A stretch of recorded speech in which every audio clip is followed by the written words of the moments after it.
నమస్తే. కల్వకుంట్ల కుటుంబ ఆస్తులు ఎట్లా పెరుగుతూ వచ్చినాయి.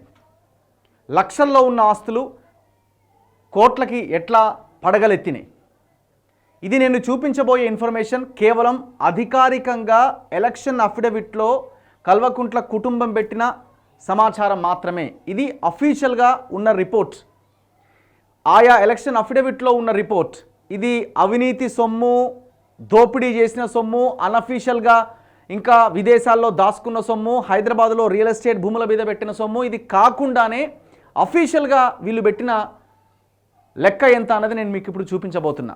ఎందుకంటే 2001లో టీఆర్ఎస్ పార్టీ ఆవిర్భావం తర్వాత, అంతకుముందు ఆ తర్వాత వీళ్ళ పరిస్థితి ఏంటి అన్నది చాలామంది టీఆర్ఎస్ పార్టీ నాయకులు, గాద ఎన్ఏ లాంటి టీఆర్ఎస్ ఓనర్లు చాలా క్లియర్గా నా ఇంటర్వ్యూలో చెప్పారు వీళ్ళ సిచ్యువేషన్ ఎట్లా ఉండేదన్నది. శోభమ్మ గారు తిండికి ఠికాణా లేకపోతే, కనీసం బియ్యం లేకపోతే వాళ్ళ జేబుల్లో వీళ్ళ జేబుల్లో 100-200 తీసుకొని ఇంట్లో అన్నం వండి పెట్టిన పరిస్థితి ఉండే అని చెప్పారు. ఇది ఎప్పుడో కాదు, 2005, 2006, 2007 సంవత్సరం ఆ పరిస్థితుల్లో. కానీ వీళ్ళ ఆస్తులు ఎంత, ఒక్కొక్కరి ఆస్తులు దాదాపు కేసీఆర్ ఆస్తి అయితే 2000 రెట్లు పెరిగింది.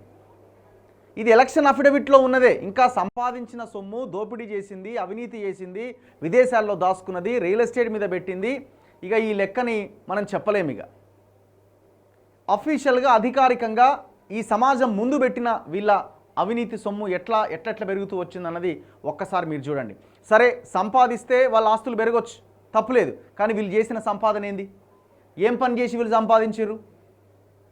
ఏం పని చేయలేదా? మేమంతా ఉద్యమానికి అంకితమైన, మేము సావు నోట్లో తలకాయ పెట్టినాం, మేము ప్రజల మధ్యనే ఉన్నామన్నారు కదా. మరి ఎట్లా పెరిగినాయి ఆస్తులు? ఒక్కసారి ఆ లెక్క ఏందన్నది చూడాల్సిన అవసరం ఉంది. ప్రజల దయచేసి జాగ్రత్తగా గమనించండి. సో డీటెయిల్డ్ రిపోర్ట్తో మీ ముందు పెడతా ఉన్నా. ఎట్లా ఆస్తులు పెరుగుతూ వచ్చినాయి అన్నది మనం క్లియర్గా ఒక్కసారి చూద్దాం. ఇంక్రీజ్ ఆఫ్ అసెట్స్, ఇది ఓన్లీ కల్వకుంట్ల చంద్రశేఖరరావు, తారక రామారావు, కవిత గారి ఆస్తులే. హరీష్ రావు, సంతోష్ రావు, ఇంకో రావు అది తర్వాత చూద్దాం. ఫస్ట్ అయితే ముగ్గురిది చూద్దాం. సో ఈ ముగ్గురు, ఈ కుటుంబంలో ఉన్న ఈ ముగ్గురు ఆస్తులు ఎట్లా పెరిగినాయి ఒక్కసారి చూడండి. ముందుగా కేసీఆర్ విషయానికి వద్దాం. జాగ్రత్తగా గమనించండి. కేసీఆర్ 2004 అఫిడవిట్ తీసుకోండి. 2004 అఫిడవిట్లో కేసీఆర్ పెట్టింది 85,98,000 2004 సంవత్సరంలో. అప్పుడు ఆయన పెట్టింది. 2009 ఎలక్షన్స్కి వచ్చేసరికి, జనరల్ ఎలక్షన్స్ వచ్చేసరికి 2,26,00,000 పెరిగింది. అంటే ఎంత పెరిగింది? 66% పెరిగింది. 166% పెరిగింది 2004కి 2009కి. వీళ్ళంతా ఉద్యమ సమయమే. ఇదంతా ఉద్యమ సమయమే. మరి ఉద్యమ సమయంలో ఆస్తులు ఎట్లా పెరుగుతాయండి? అవకాశమే లేదు కదా. తిండికి ఠికాణా లేని సమయం కదా. ఇంట్లో ఫ్యాన్లు తిరగని పరిస్థితి కదా, కుర్చీలు లేని పరిస్థితి కదా. సో వీళ్ళ ఆస్తులు ఎట్లా పెరిగినాయి ఒకసారి ఆలోచించండి. 2004లో 85,98,000 ఉంటే 2009 ఎలక్షన్స్ వచ్చే నాటికి అది 2,26,00,000 పెరిగింది. ఇది జస్ట్ అఫీషియల్గా ఎలక్షన్ అఫిడవిట్లో పెట్టిందే. 2014 ఎలక్షన్స్కి వచ్చేసరికి, ఇక్కడే ఆయన అధికారంలోకి వచ్చింది. 2014కి వచ్చేసరికి 2,26,00,000 కాస్త 15,15,00,000 అయింది. అంటే ఎంత పెరిగింది పర్సంటేజు? 570% పెరిగింది. చూడండి, పర్సంటేజ్తో సహా వేసాం ఇక్కడ. 570% పెరిగింది. 2018 జనరల్ ఎలక్షన్స్ వచ్చేసరికి 23,55,00,000 అయింది. ఓకే, అంటే ఎంత పెరిగింది? లాస్ట్ 2014తో కంపేర్ చేస్తే 55% పెరిగింది. రైట్.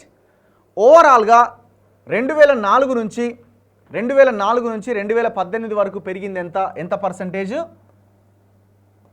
2,671% పర్సంటేజ్ పెరిగింది. 2,671%. సావు నోట్లో తలకాయ పెట్టిన కేసీఆర్ ఆస్తి ఎంత పెరిగింది? 2004 నుంచి 2018కి వచ్చేసరికి 2,671% పెరిగింది. ఇది అఫీషియల్ది. ఇది అంటే ఎలక్షన్ అఫిడవిట్లో పెట్టింది. చూడండి ప్రజలారా, 2009 నుంచి 2014 వరకు మీరు చూడండి ఎట్లా పెరిగినాయి ఆస్తులు.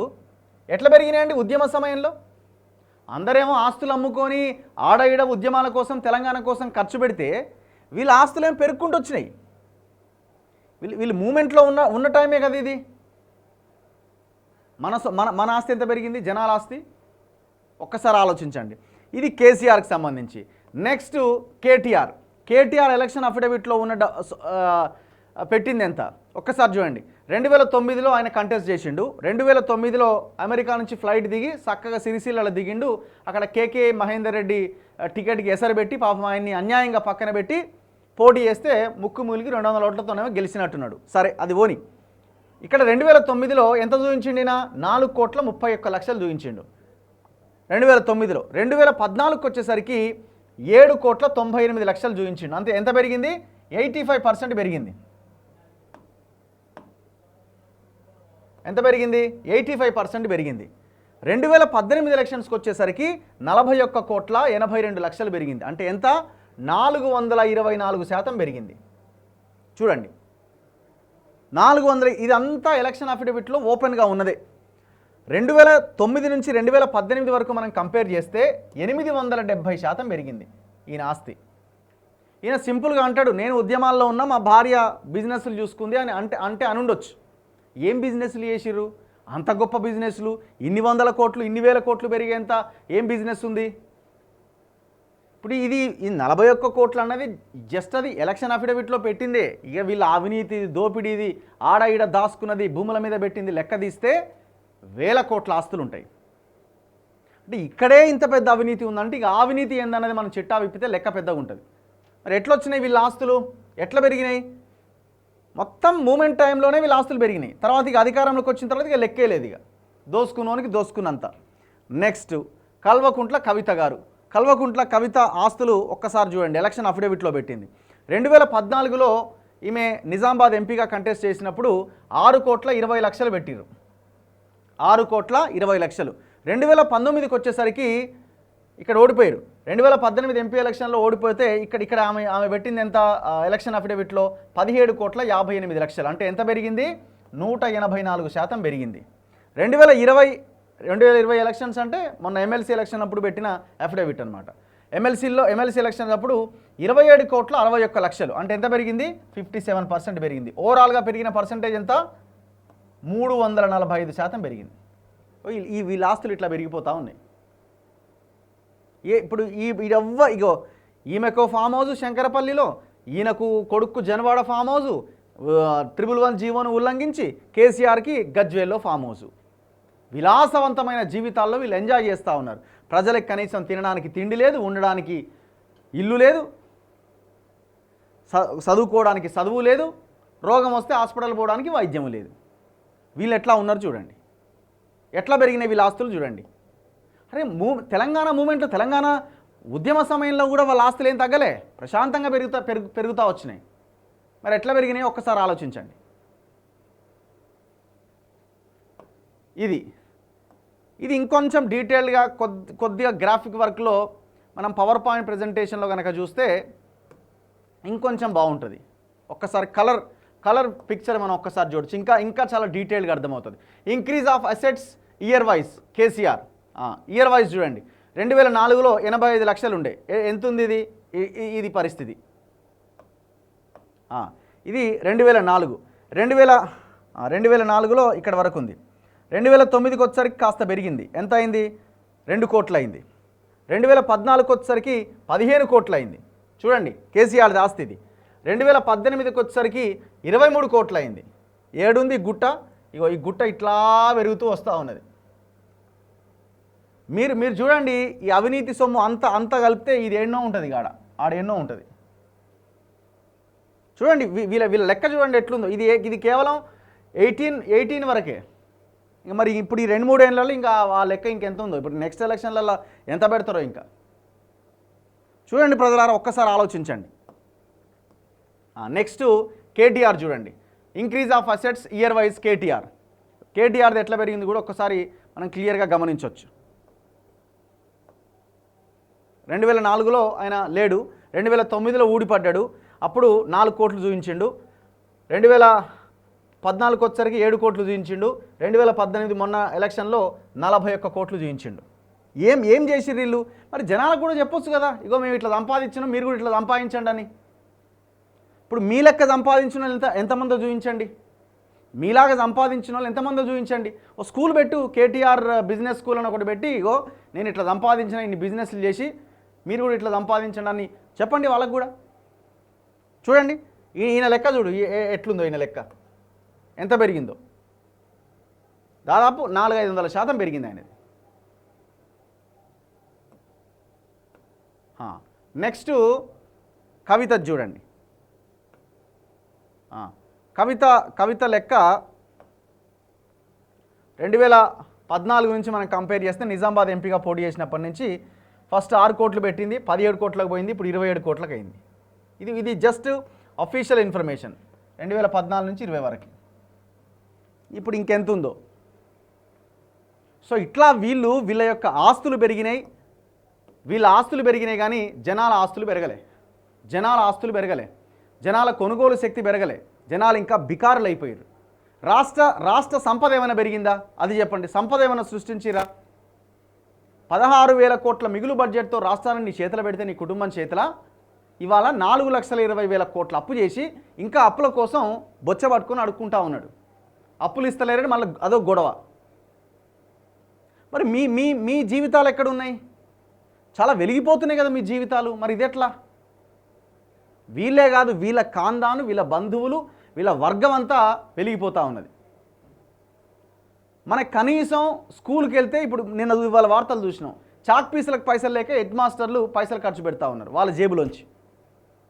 ఎడ్యుకేషన్ లేదు, సర్పంచ్లు వాళ్ళకి బిల్లులు రాక ఆత్మహత్యలు చేసుకునే కాడికి వచ్చింది పరిస్థితి.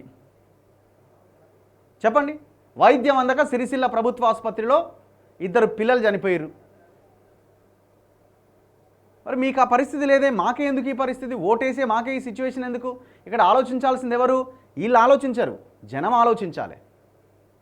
మిగులు బడ్జెట్తో అద్భుతంగా ఉండాల్సిన రాష్ట్రాన్ని ఏ పరిస్థితుల్లోకి నెట్టేసారు అన్నది మనం ఆలోచించుకోవాలి.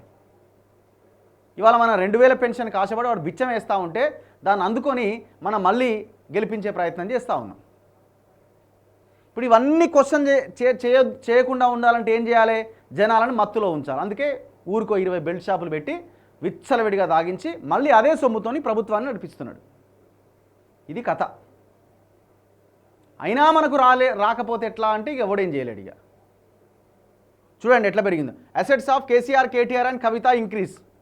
ఇది ఫుల్ పిక్చర్ అన్నట్టు. ఇది ఒక గ్రాఫిక్ ప్లేట్ చూస్తే చాలు. ఇగో కేసీఆర్ అసెట్స్ 85 లక్షల నుంచి 2 కోట్లు, 15 కోట్లు, 23 కోట్లు, 2004, 9, 14, 18 ఇట్లా పెరుగుకుంటూ వచ్చినాయి. కేటీఆర్ అసెట్స్ 4 కోట్ల నుంచి 7 కోట్లు, 7 కోట్ల నుంచి 41 కోట్లు, 2004 నుంచి 18 వరకు. కవిత అసెట్స్ 2014 నుంచి 2020 మొన్నటి ఎమ్మెల్సీ ఎలక్షన్లో అఫిడవిట్లో పెట్టిన ఆస్తుల వరకు 6 కోట్ల నుంచి 17 కోట్లు, 15 కోట్ల నుంచి 27 కోట్లు. ఇట్లా పెరిగినాయి వీళ్ళ ఆస్తులు. మనం ఏడున్నాం? మనం కాస్తో కూస్తో ఏదో ఇట్లా బతుకుతున్న మన కుటుంబాలను తీసుకుపోయి ఇగో అధపాతాళంలోకి దొక్కిపడేసింది. ఇది మన పరిస్థితి. ప్రజలారా ఒక్కసారి ఆలోచించండి. తెలంగాణ ప్రజల సొమ్ము ఎక్కడ పోయిందన్న దాని గురించి మనం డిస్కస్ చేసుకోవాల్సిన అవసరం ఉన్నది. ఈ రకంగా ఒక రకంగా దారి దోపిడీ చేసిరు తెలంగాణ ప్రజలని. ఇప్పుడు అందరూ ఉద్యమంలో పాల్గొన్నారు, దెబ్బలు తిన్నారు. 1569 కుటుంబాలు ఇవాళ రోడ్డు మీద పడ్డాయి. వాళ్ళ బిడ్డలు ప్రాణత్యాగం చేసిరు, వాళ్ళ భర్తలు ప్రాణత్యాగం చేసిరు, ఆత్మ బలిదానం చేసుకున్నారు. పెట్రోల్ పోసుకుంటే తగలబడుతుంటే అమ్మా అనకుండా జై తెలంగాణ అన్నారు. మరి ఆ కుటుంబాలకి వాళ్ళు ఏం మిగలలేదు. మరి ఆ కుటుంబాలు చనిపోయినాయి. చాలా కుటుంబాలు ఫైనాన్షియల్గా నష్టపోయినాయి. మరి వీళ్ళేం నష్టపోలేదే, బాగుపడ్డరే. 2009లో 22 లక్షలు ఉంటే 2 కోట్లు ఉంటే కేసీఆర్ ఆస్తి 14 వచ్చేసరికి 15 కోట్లు అయింది. మరి ఎట్లా పెరిగిందండి? 2004లో 85 లక్షలు ఉంటే 2 కోట్లు అయింది. పెరిగింది కదా ఆస్తి అయినది. ఆయన ఏం సంపాదించలే. ఏం చేసిండు ఆయన? సరే నువ్వు ఫామ్ హౌస్లో పండించినవా? మరి ఇప్పుడు సంవత్సరానికి 1 కోటి రూపాయలు పండించేటట్టయితే మరి ఆ పాలసీ ఏందో, ఆ ఫార్ములా ఏందో మాకు కూడా చెప్పు మా రైతులకి. ప్రజలారా ఇప్పటికైనా ఆలోచించే ప్రయత్నం చేయండి. ఎటువైపుగా మనల్ని తీసుకెళ్తున్నారో ఒక్కసారి ఆలోచించండి. మనం తొక్కబడుతున్నాం, అణచివేయబడుతున్నాం, అధపాతాళంలో ఉన్నాం. వాళ్ళ జీవితాలు మాత్రం వెలిగిపోతూ ఉన్నాయి. ఒక్కసారి ఆలోచించండి. మన పిల్లల భవిష్యత్తు ఏమవుతున్నదో ఒక్కసారి ఆలోచించండి. చూస్తూనే ఉండండి తొలి వెలుగు.